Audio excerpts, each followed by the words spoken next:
স্বাগত দীপ্ত সংবাদে, সাথে আছি আমি কাজী আসিফুজ্জামান।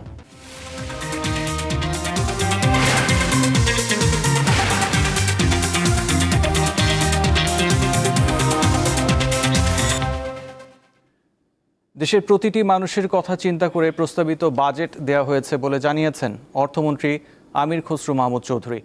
শুক্রবার বাজেটোত্তর সংবাদ সম্মেলনে তিনি এই কথা জানান। এছাড়া সরকারি কর্মকর্তা কর্মচারীদের বেতন বৃদ্ধি করা হলে দুর্নীতি কমবে বলে আশা প্রকাশ করেন তিনি। বাজেট পেশের একদিন পর শুক্রবার বিকেলে রাজধানীর ওসমানী স্মৃতি মিলনায়তনে সংবাদ সম্মেলনের আয়োজন করে অর্থ মন্ত্রণালয়। এতে অর্থমন্ত্রী ও বিভিন্ন মন্ত্রণালয় এবং দফতরের দায়িত্বপ্রাপ্তরা অংশ নেন। আরেকটি নাগরিক বাজেট বলে আমরা একটা সংবাদ সম্মেলনে অর্থমন্ত্রী বলেন, বাজেটে মূল্যস্ফীতি কমানোর চেষ্টা করা হয়েছে, তবে বৈশ্বিক কারণে মূল্যস্ফীতি কমানো কঠিন হলেও অভ্যন্তরীণ ব্যবসা বাণিজ্য সহজীকরণ ও জনগণকে স্বস্তির বিষয়টি গুরুত্ব পেয়েছে। সম্পদের সীমাবদ্ধতাকে কাটিয়ে ওঠা খুব কঠিন হয়েছে আমাদের পক্ষে। এই সীমাবদ্ধতার মধ্যে এই উচ্চ আকাঙ্ক্ষা এবং সবাইকে একটা ইনক্লুসিভ বাজেট করতে গেলে এটা একটা কঠিন বিষয়।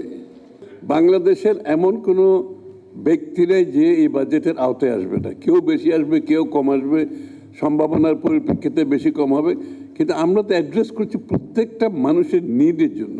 আমরা কোনো বাজেট কোনো দলের জন্য করি না, করার কোনো ইচ্ছাও নেই। সব কিছু মিলিয়ে আমাদের যে মূল চেষ্টাটা হচ্ছে ইনফ্লেশন, এক্সটার্নাল ইম্প্যাক্টের উপর যে ইনফ্লেশন হয়, এটা আমাদের কিছু করার থাকে না। আমরা চেষ্টা করতে হবে এই সিচুয়েশনে আমরা আমাদের কষ্টটা কিভাবে কমিয়ে আনতে পারি ব্যবসা বাণিজ্যে। সরকারি কর্মকর্তা ও কর্মচারীদের নতুন পে স্কেল বাস্তবায়ন করার কথাও জানান অর্থমন্ত্রী। এতে দুর্নীতি কমবে বলে আশা প্রকাশ করেন তিনি। ডিরেগুলেশন ব্যতীত আমরা যে বিনিয়োগ নির্ভর অর্থনীতির দিকে যেতে চাই সেটা সম্ভব হবে না। আমরা ওই ঘুরে ফিরে ঋণ নির্ভরের মধ্যে থেকে যাব। তো আমাকে বিনিয়োগ নির্ভর অর্থনীতিতে যেতে হবে। It's a compulsion. যারা এফেক্টেড হচ্ছেন কোনো সরকারি কর্মকর্তার কর্মকাণ্ডের কারণে, অবহেলার কারণে কিংবা অন্য কোনো কারণে, তারা ওই ওয়েবসাইটে পোস্ট করার সাথে সাথে যে task force will get into act. এখানে কিন্তু কোনো কম্প্রোমাইজ নেই। আমরা যেটা বলেছি, বেতন বৃদ্ধি হলে তো দুর্নীতি কমার কথা। এটা তো স্বাভাবিকভাবে মানুষের যখন অভাব থাকে তখন দুর্নীতির আশ্রয় নেওয়ার তো একটা প্রবণতা থাকে, এটা তো অস্বীকার করে লাভ নেই। নৈতিক ভিত্তির উপর দাঁড়িয়ে দেশ পরিচালনার চেষ্টা চলছে বলেও জানান অর্থমন্ত্রী। তাদের বাজেট কিভাবে খরচ করবে সমস্ত। নূর আলম, দীপ্ত সংবাদ, ঢাকা। দিনাজপুরের মধুমাস এখন পুরোপুরি লিচুময়। জেলার বিস্তীর্ণ বাগান জুড়ে পেকেছে বর্ষাই, বেদানা, মাদ্রাজি ও চায়না 3 জাতের লিচু। বাগান থেকে বাজার সবখানেই এখন উৎসবের আমেজ। পাইকারদের আনাগোনায় সরগরম হয়ে উঠেছে লিচুর রাজধানী খ্যাত দিনাজপুর।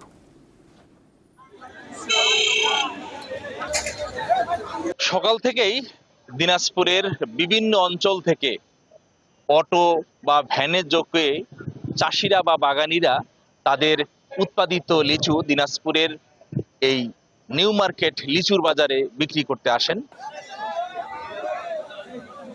দিনাজপুরে মোটামুটি আমরা বেদানাটাই বেশি খাই, আর যেহেতু বৃষ্টি বাদলের দিন এই জন্য একটু লিচুর রেটটা বেশি থাকে। এই লিচুটা অনেক খাইতেও সুস্বাদু হয় এবং দামটাও একটু বেশি হয়।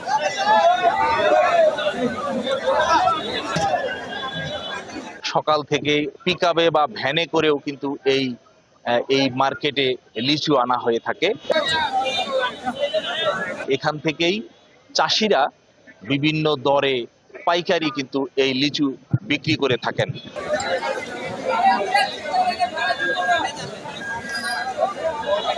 বেদানা চায়না 3, ঠিক আছে, এটা আমাদের একটা দিনাজপুর খুব সুন্দর একটা নাম আছে এবং সারা বাংলাদেশে জানে দিনাজপুরে একটা ঐতিহ্যবাহী লিচু আছে, বেদানা আছে লিচু।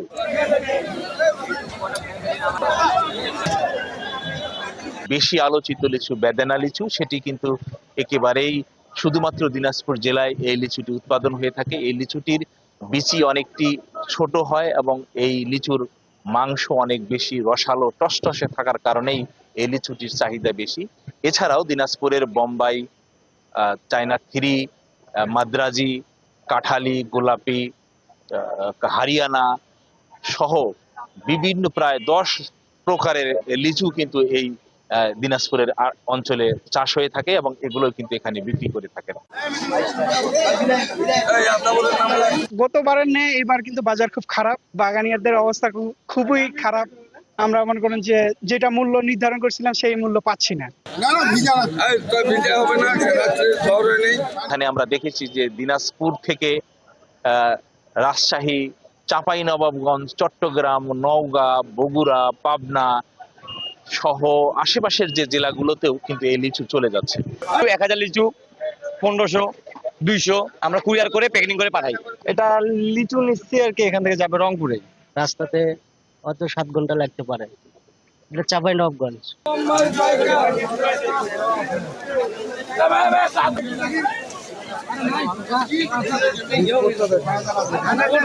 প্রতিদিন প্রায় এই মার্কেট থেকেই প্রায় কয়েক লক্ষ টাকার লিচু বেচা বিক্রি হয়ে থাকে, যেটি এই দেশের অর্থনৈতিক এর চালিকা শক্তি হিসাবে সমৃদ্ধ হবে এবং এই এলাকার মানুষের বা চাষিদের অনেকটাই উন্নয়ন ঘটবে, এমনটাই দাবি করছেন এখানকার কৃষি বিভাগ।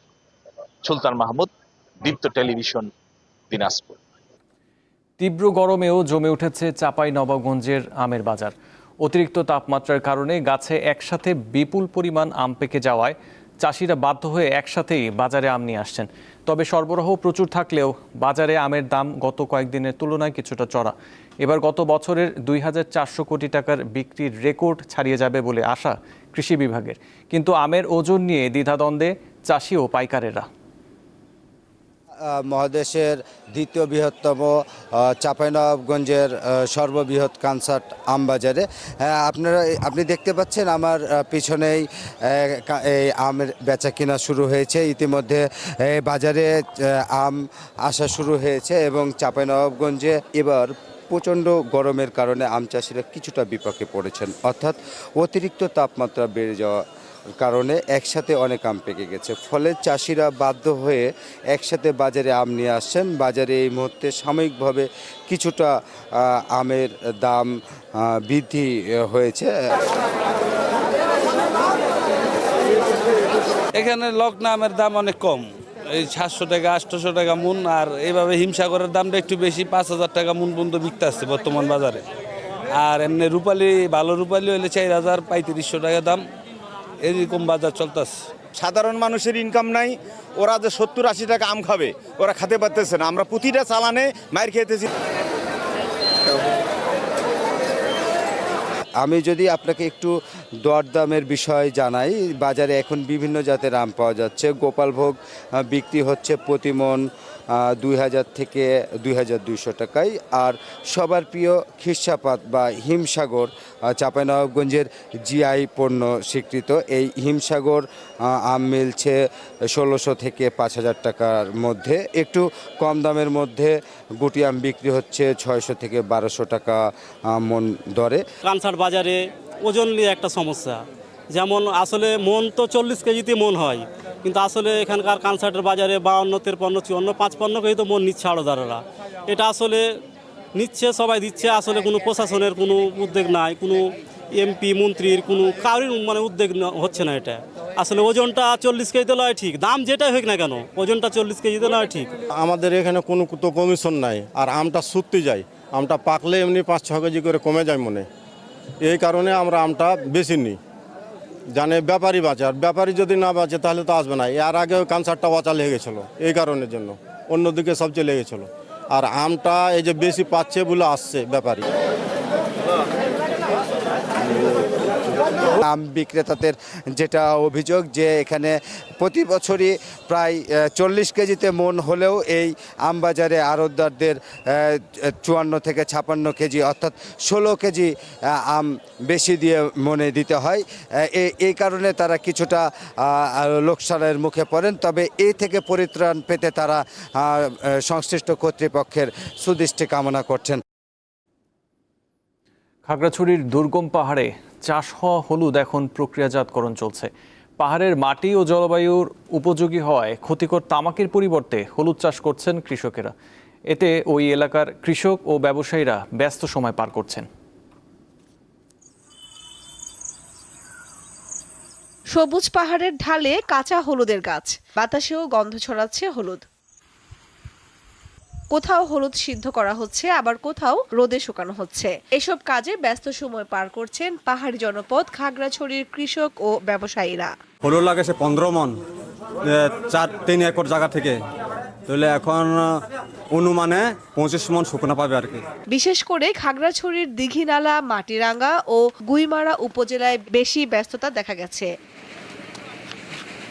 দুর্গম পাহাড়ি ঢাল থেকে সংগ্রহ করা কাঁচা হলুদ আনা হয় বাজারে। কাঁচা হলুদ সিদ্ধ করার পর রোদে শুকানো হয়, পরে মেশিনে পরিষ্কারের পর তা বাজারজাত করা হয় দেশের বিভিন্ন প্রান্তে। ব্যবসায়ীরা জানান, গত বছরের তুলনায় এবার কাঁচা হলুদের দাম কিছুটা বেশি। বাজার পর্যন্ত সড়ক ব্যবস্থা একটু ভালো হয়, এই হলুদের স্বাস্থ্য আরো বাড়বে। 15-20 লাখ টাকার মাল কিনছি, গতবারের তুলনায় আশা করি একটু লাভবান হওয়ার আশা আছে। চলতি মৌসুমে কৃষকদের প্রণোদনার পাশাপাশি বিভিন্নভাবে সহযোগিতা দেওয়ার কথা জানান এই কর্মকর্তা। আমরা 600 জন কৃষককে হলুদ প্রণোদনা এবং বীজ এবং সার দিচ্ছি। এই চাহিদা অনেক বেশি এবং আস্তে আস্তে কৃষকরাও এদিকে আরো বেশি আগাচ্ছে। তিনি জানান, যোগাযোগ ব্যবস্থা নিশ্চিত করা গেলে পাহাড়ের হলুদ জাতীয় অর্থনীতিতেও অবদান রাখবে। কামরুন নাহার, দীপ্ত, বার্তা কক্ষ। এবার আন্তর্জাতিক প্রসঙ্গ। ইরান ও যুক্তরাষ্ট্রের মধ্যে যুদ্ধ অবসানে শান্তি চুক্তি চূড়ান্ত হওয়ার সম্ভাবনা জোরালো হয়েছে। ইরানের পররাষ্ট্রমন্ত্রী আব্বাস আরাকচি বলেছেন, যুদ্ধ শেষ করতে একটি সমঝোতায় পৌঁছানোর সম্ভাবনা এর আগে কখনো এত কাছাকাছি ছিল না। এদিকে মার্কিন প্রেসিডেন্ট ডোনাল্ড ট্রাম্প আরাকচির বক্তব্য নিজের সামাজিক যোগাযোগ মাধ্যমে শেয়ার করেছেন। মধ্যস্থতাকারী পাকিস্তানের প্রধানমন্ত্রী শাহবাজ শরীফ জানান, শান্তি চুক্তির চূড়ান্ত খসড়া নিয়ে উভয় পক্ষ একমত হয়েছে, তবে বাস্তবায়নের পরবর্তী ধাপ এখনও নির্ধারণ করা বাকি। এই ছিল এখনকার মতো। পরবর্তী সংবাদ 12টায় দেখার আমন্ত্রণ রইল। এছাড়াও তথ্য ও বিনোদনের খবর পেতে চোখ রাখুন দীপ্ত টিভি ডিজিটাল প্ল্যাটফর্মগুলোতে। ধন্যবাদ।